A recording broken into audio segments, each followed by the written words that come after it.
দাজ্জালের জন্মের সময় কি ঘটনা ঘটেছিল, দাজ্জালের বাবা এবং মায়ের আসল পরিচয় কি ছিল এবং তারা কি মানুষ ছিল নাকি অন্য কিছু। শিশু অবস্থায় দাজ্জালের এমন কিছু ব্যবহার ছিল যা জানলে আপনি চমকে উঠবেন। নবী সাল্লাল্লাহু আলাইহি ওয়াসাল্লাম একদিন মসজিদের মিম্বরে উঠে বললেন, মুক্তির দিন আর মুক্তির দিন কি? এই কথা তিনি 3 বার বলেছিলেন। এটি বলার কারণ কি ছিল? প্রিয় বন্ধুরা, ভিডিওর শেষ পর্যন্ত আমাদের সাথে জুড়ে থাকুন এবং আপনার মূল্যবান মতামত আমাদের কমেন্ট বক্সে লিখুন। দাজ্জালের আবির্ভাব কিয়ামতের অন্যতম বড় নিদর্শনগুলোর মধ্যে একটি। তাই আল্লাহর সব নবী রাসূলই তাদের জাতি ও অনুসারীদের দাজ্জালের ফিতনা সম্পর্কে সতর্ক করেছেন। প্রিয় নবী সাল্লাল্লাহু আলাইহি ওয়াসাল্লাম বলেছেন, আল্লাহ এমন কোনো নবীকে প্রেরণ করেননি যিনি তার উম্মতকে একচোখা মিথ্যাবাদী দাজ্জাল সম্পর্কে সতর্ক করেননি। জেনে রেখো, সে একচোখা আর তোমাদের প্রতিপালক একচোখা নন। তার 2 চোখের মাঝে কাফির লেখা থাকবে, যা প্রত্যেক ইমানদার ব্যক্তি পড়তে পারবে। তিনি আরও বলেছেন যে দাজ্জাল পৃথিবীতে 40 দিন অবস্থান করবে এবং মানুষকে আল্লাহর প্রতি বিশ্বাস থেকে দূরে সরানোর চেষ্টা করবে।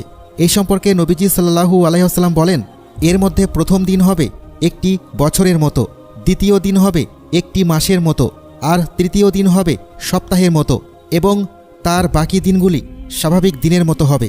মসিহ দাজ্জাল সম্পর্কে বলা হয়েছে যে তার পিতা ও মাতা 30 বছর ধরে সন্তানহীন ছিলেন। এরপর তাদের একটি একচোখা পুত্র সন্তান জন্ম নেয়, যে ছিল সবচেয়ে ক্ষতিকর এবং সবচেয়ে কম উপকারী।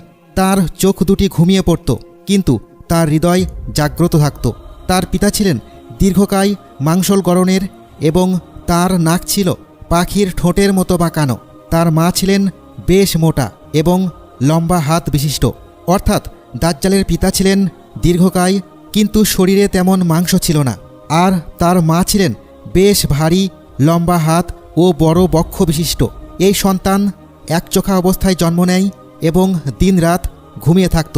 সে খুব সামান্যই দুধ পান করত, যার ফলে তার মায়ের শরীরে অতিরিক্ত দুধ জমে গিয়ে বিষক্রিয়ায় তার মৃত্যু হয়। এরপর তার পিতা ছাগল ও গরুর দুধ খাইয়ে তাকে বড় করতে থাকে। দাজ্জাল সবসময় ঘুমিয়ে থাকত, এমনকি তার পিতা অনেক সময় ধরে ভাবতেন যে সে হয়তো মারা গেছে। নিশ্চিত হতে তিনি তার বুকের কাছে কান লাগিয়ে হৃৎস্পন্দন পরীক্ষা করতেন। নবী সাল্লাল্লাহু আলাইহি ওয়াসাল্লাম এ সম্পর্কে বলেছেন, তার চোখ ঘুমিয়ে পড়বে কিন্তু তার হৃদয় কখনো ঘুমাবে না। সে ছিল এক প্রকার পক্ষাঘাতগ্রস্ত, যে নিজের জায়গা ছেড়ে নড়াচড়া করতে পারত না। নবী সাল্লাল্লাহু আলাইহি ওয়াসাল্লাম দাজ্জালের চেহারা সম্পর্কে বিস্তারিত বর্ণনা দিয়েছেন। আব্দুল্লাহ ইবনে উমর রাদিয়াল্লাহু তাআলা আনহু থেকে বর্ণিত, একদিন রাসূলুল্লাহ সাল্লাল্লাহু আলাইহি ওয়াসাল্লাম সাহাবাদের মাঝে দাজ্জালের বিষয়ে আলোচনা করে বলেন, মসিহ দাজ্জাল তার ডান চোখে একচোখা হবে, তার চোখ হবে ফোলানো আঙ্গুরের মতো উঁচু। দাজ্জাল মিথ্যাভাবে দাবি করবে যে সেই আল্লাহ।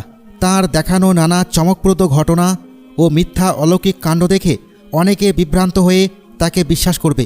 দাজ্জাল মানুষের ঈমান পরীক্ষা করতে বিভিন্ন ধরনের ফিতনা ও প্রতারণার আশ্রয় নেবে। তার সঙ্গে থাকবে জান্নাত ও জাহান্নামের মতো কিছু। তবে যে জিনিসকে সে জান্নাত বলবে সেটি আসলে জাহান্নাম।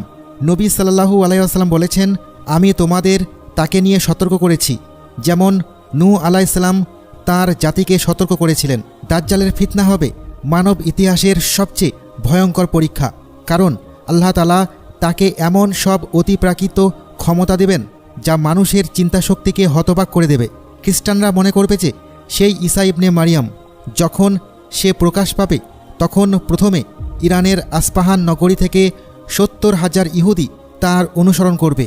সে পৃথিবীর এক প্রান্ত থেকে অন্য প্রান্তে বাতাসের গতির মতো দ্রুত ছুটে বেড়াবে, যা দেখে মানুষ আতঙ্কিত হয়ে পড়বে। মানুষ তার ভয়ে পালিয়ে লুকিয়ে থাকবে, কারণ সে পৃথিবীর প্রায় প্রতিটি স্থানে পৌঁছে যাবে। তবে সে মক্কা ও মদিনার সীমানায় প্রবেশ করতে পারবে না, কারণ সেখানকার রক্ষক ফেরেশতারা তাকে সেখানে প্রবেশ করতে দেবে না। মুহজিন ইবনে আদরা রাদিয়াল্লাহু তাআলা আনহু থেকে বর্ণিত, রাসূলুল্লাহ সাল্লাল্লাহু আলাইহি ওয়াসাল্লাম একদিন খুতবায় বললেন, মুক্তির দিন। আর এই মুক্তির দিন কি? এই কথা তিনি 3 বার বললেন। সাহাবারা জিজ্ঞাসা করলেন, হে আল্লাহ রাসূল, মুক্তির দিন কি? তিনি বললেন, দাজ্জাল যখন আসবে তখন সে উহুদ পাহাড়ে উঠে মদিনার দিকে তাকিয়ে তার অনুসারীদের বলবে, তোমরা কি এই সাদা প্রাসাদটি দেখতে পাচ্ছ? এটি নবী মুহাম্মদ সাল্লাল্লাহু আলাইহি ওয়াসাল্লামের মসজিদ। তারপর সে মদিনার দিকে তাকাবে, কিন্তু শহরের প্রতিটি প্রবেশপথে তলোয়ার উঁচিয়ে ফেরেশতাগণ পাহারা দেবেন। এরপর সে জুরফ নামক অঞ্চলের এক সমতল ভূমিতে অবস্থান নেবে এবং সেখানে তাঁবু স্থাপন করবে। তখন মদিনা 3 বার ভূমিকম্পের মতো কাঁপবে। ফলে শহরের সব মুনাফিক, পাপাচারী নারী পুরুষ দাজ্জালের দিকে বেরিয়ে যাবে। সেটাই হবে মুক্তির দিন, যেদিন মদিনা মুনাফিক ও পাপাচারীদের হাত থেকে মুক্তি পাবে। দাজ্জালের সঙ্গে থাকবে 2টি নদী, একটি সে জান্নাতের নদী বলে দাবি করবে, আর অন্যটি জাহান্নামের নদী হিসেবে পরিচয় দিবে। মানুষ তার তথাকথিত জান্নাতের পানি পান করতে চাইবে, কিন্তু সেটি আসলে জ্বলন্ত আগুন হবে। আর যে ব্যক্তি তার জাহান্নাম বলে দাবিকৃত নদীতে প্রবেশ করবে, সে আসলে জান্নাতে প্রবেশ করবে। আল্লাহ তাআলা তার সঙ্গে শয়তানদের পাঠাবেন, যারা মানুষদের সঙ্গে কথা বলবে এবং ভয়ঙ্কর ফিতনার সৃষ্টি করবে। দাজ্জাল আকাশকে আদেশ দেবে, ফলে মানুষের চোখের সামনে বৃষ্টি হবে এবং জমিনে ফসল গজাবে। সে একজন মানুষকে হত্যা করবে এবং সবার সামনে আবার জীবিত করে বলবে, হে মানুষ, এই কাজ কি আল্লাহ ছাড়া আর কেউ করতে পারে?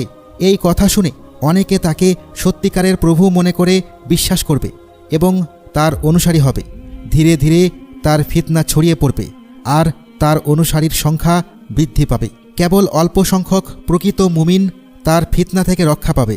তারা সিরিয়ায় জাবাল আদ-দুখান নামক স্থানে আশ্রয় নেবে।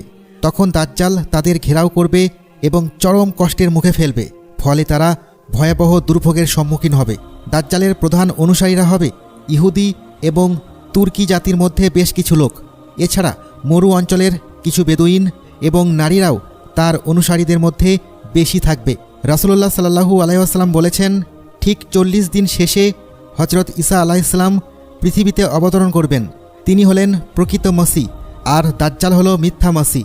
আল্লাহ তাআলা হযরত ঈসা আলাইহিস সালামকে আসমানে উঠিয়ে নিয়েছিলেন এবং নির্ধারিত সময়ে তিনি পুনরায় পৃথিবীতে নেমে আসবেন দাজ্জালকে পরাজিত করার জন্য।